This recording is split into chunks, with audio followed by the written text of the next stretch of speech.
Did you know? A receiver built in 1978 for $1,300 still outmuscles most stereo gear selling brand new today. And that one single government rule passed in 1974 made an entire decade of amplifier advertising instantly illegal. Today we're counting down the 6 greatest hi-fi receivers ever built, and why you've probably never heard of half of them. If you're the kind of person who enjoys the real engineering stories behind legendary audio gear, go ahead and subscribe to Soundversity right now. Let's start with the one hiding on a shelf between batteries and walkie-talkies. 6. Realistic SDA2000. Say realistic to a collector and half of them check out immediately, because Realistic was RadioShack's house brand, the place you went for a soldering iron, not a serious stereo. That's exactly why this one matters. Rated around 75 watts per channel with a genuinely heavy build and a clean, sensitive tuner section, the SDA 2000 quietly embarrassed gear costing twice as much. RadioShack controlled its own supply chain and moved enormous volume, so it could cut out the middleman and sell real hardware at a fraction of the going rate. Open one up, and you don't find corner cutting anywhere near what the RadioShack name implied. You find a genuinely substantial power supply, a phonostage quiet enough to satisfy a serious vinyl listener, and a tuner section that could pull in weak FM stations other receivers in its price range simply couldn't lock onto cleanly. None of that showed up on the box. RadioShack sold this thing the same plain way it sold a 9-volt battery, function first. No romance in the copy at all. There's a reason this happened at RadioShack specifically, and not at some other mall chain. The company was, at its core, an engineering-minded retailer that also happened to sell toys and electronics accessories up front. A lot of its own staff came from electronics backgrounds, and the parts and kit side of the business meant the company understood component quality in a way most department store electronics buyers simply didn't. That internal culture is why a receiver this competent could get built at all, buried inside a brand most shoppers associated with batteries and cheap radios. The badge told you almost nothing about what was bolted inside. Judge the hardware, not the logo. The prestige tax was real then, and it's just as real now. Ask a modern audio salesperson to put a well-known brand next to something unbranded and let you listen blind, and watch how fast that conversation gets uncomfortable. Real quick, because it explains everything else on this list. Before that date, manufacturers could print almost any power figure they wanted, using undefined terms like peak power that meant something different at every company. Government analysis at the time found that buyers effectively had to discount the number on the box by 10 to 25%, then cut what was left in half, just to get somewhere close to the truth, real algebra, standing in a store, just to know what you were actually buying. The FTC's new rule ended that overnight. It forced every brand to prove continuous power, both channels driven, across the full range of human hearing, after a full hour of real stress on the bench. And once nobody could fake the number anymore, the only way left to win was to actually build something stronger. Every receiver left on this list is a direct product of that fight. Number 5 is a name so obscure that the company hiding behind it did that on purpose. 5. Optonica SA5151. Optonica wasn't an independent company at all.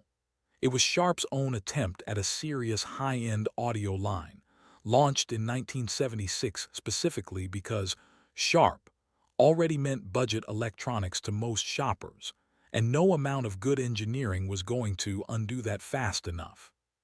So Sharp built a separate identity instead. The flagship SA5151, released in 1977, earned a reputation for build quality that reportedly outclassed some of the bigger established names sitting on the same shelf: heavy transformers, overbuilt internals. The kind of effort a company puts in when it's genuinely trying to prove something. Sharp had the manufacturing scale to build almost anything it wanted, and for a brief window, It pointed that scale directly at proving it could compete with the audiophile establishment on pure engineering rather than price. Then Sharp barely advertised it. No major push, no dedicated showroom presence to match the ambition of the engineering, almost as if the company itself didn't fully trust that shoppers would take a serious hi-fi line seriously coming from the same name printed on a calculator or a microwave. Collectors today call it some of the best-built gear of the era that almost nobody actually saw at the time, because the one thing the company wouldn't spend money on was telling anyone it existed. Finding a clean Optonica receiver today usually means someone's estate sale, not a dedicated vintage dealer who already knows what they have. That's actually part of why prices on Optonica gear have stayed relatively reasonable compared to the more famous names on this list, even among people who genuinely know what they're looking at. The brand never built the kind of cultural recognition that drives bidding wars, so a buyer who does their homework can occasionally walk away with build quality rivaling far more expensive machines, purely because most shoppers still don't know the name well enough to fight over it. Number 4 took the exact opposite approach to winning this whole war. 4. Yamaha CR 2020. While everyone else stacked up watts like poker chips, Yamaha asked a quieter question, not how loud but how accurate. The company called it natural sound, music leaving your speakers matching the signal going in as closely as possible, no added color. The CR 2020, rated around 100 watts per channel, proved a receiver could be both powerful and genuinely refined, with a switch to pull the tone circuitry out of the signal path entirely when you wanted nothing standing between you and the recording. That single switch tells you almost everything about the philosophy behind it. Most manufacturers were adding features to give buyers more to compare on a spec sheet. Yamaha built one specifically so serious listeners could remove features when they weren't needed. Engineers still take these apart just to study the layout. The build inside is almost obsessively tidy compared to rivals from the same era. Every stage laid out with enough physical separation that noise and interference from one section couldn't creep into the next. It's the kind of decision that never shows up in an advertisement and only ever gets noticed by someone with a screwdriver and genuine curiosity. The CR 2020 also sat inside a bigger philosophy at Yamaha that showed up across their whole lineup during this era, the same restraint that shaped their amplifiers and tuners. Where a lot of competitors treated every new model year as a chance to add another button or another glowing indicator, Yamaha's engineers seemed almost suspicious of complexity for its own sake, as if every added feature was a potential place for the signal to pick up noise or distortion it didn't need to carry. Proof the loudest number on the panel was never the same thing as the best engineering behind it. Number 3 is closer to a myth than a product most people have actually seen. 3. Sansui G33000. Rated at a full 300 watts per channel, the G33000 sat at the top of Sansui's lineup, so large and so expensive when new that very few people ever owned one, and fewer still survive today in working condition. It represented the outer edge of what Sansui's engineers were willing to attempt without worrying whether the accountants would approve of the bill of materials. It doesn't sit on a shelf so much as take over the room around it. When one surfaces for sale, collectors treat the listing the way art buyers treat a lost painting turning up at auction. Some enthusiasts will go years without ever seeing one in person, and when a fully working example does appear, entire forum threads light up within hours, not because most of the people reading actually expect to buy it, but simply because another survivor has surfaced and proven the design can still be kept alive. It was never a practical purchase, not even in 1978. It was Sansui proving it could build the best on earth, cost be damned, and that kind of commitment is exactly what produced something still revered 50 years later. Restoring one today isn't a weekend project. Finding capacitors and switches built to the original tolerances often means custom sourcing parts that haven't been manufactured in decades, which is exactly why so few of the survivors are actually in fully working order rather than sitting as display pieces. Sansui built the G33000 as the top of an entire super receiver series, a deliberate statement lineup that existed almost entirely to prove engineering supremacy rather than to move real sales volume. Most of that line has been quietly forgotten. The G33000 is the one entry nobody forgot, precisely because Sansui refused to hold anything back building it. Number 2 is the one collectors don't just want, they keep for the rest of their lives. 2. Marantz 2600. Say Marantz to anyone who knows vintage audio and watch their face change. The 2600 was the brand's flagship, 300 watts per channel, a massive chassis, and that unmistakable soft blue glow behind the dial. On the top units, Marantz even built in a small oscilloscope for tuning, a feature none of its rivals dared copy. It let an owner visually center a station instead of guessing by ear, a small detail that quietly said this company expected its customers to actually care about precision, not just power. It was rare even when new, and demand has only climbed since.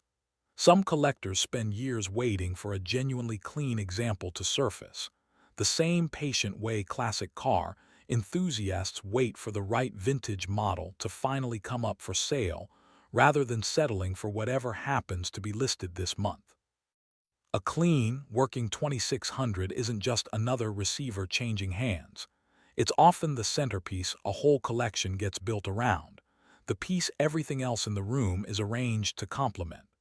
It's the thing its owners point to when a guest asks what that blue light in the corner is, a receiver built nearly 50 years ago, still treated as a trophy. Marantz built its reputation carefully, model by model, refining that same blue glow design language for years before the 2600 ever existed.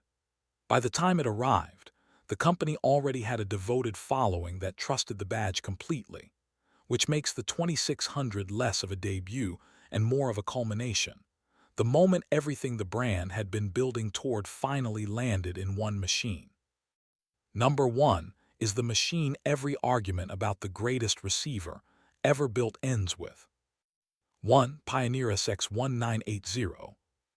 Released in 1978 at around $1,300, the SX1980 delivered 270 honest watts per channel, weighed close to 80 pounds, and stood as the ultimate trophy of the entire Power War era, Pioneer answering every rival at once and saying, "Beat this." $1,300 in 1978 wasn't a casual purchase.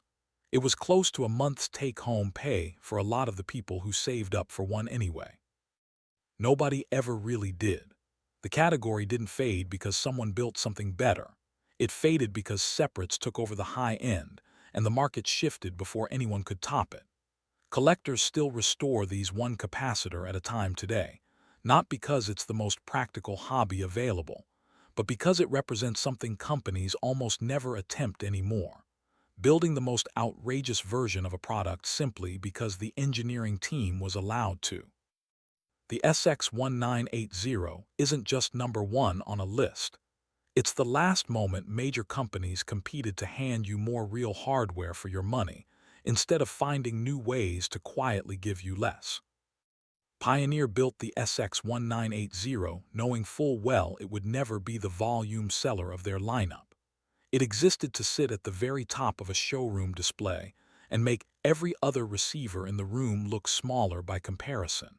And by every account, that's exactly what it did the moment it landed on shelves. Everything below it in Pioneer's own catalog was effectively selling in its shadow.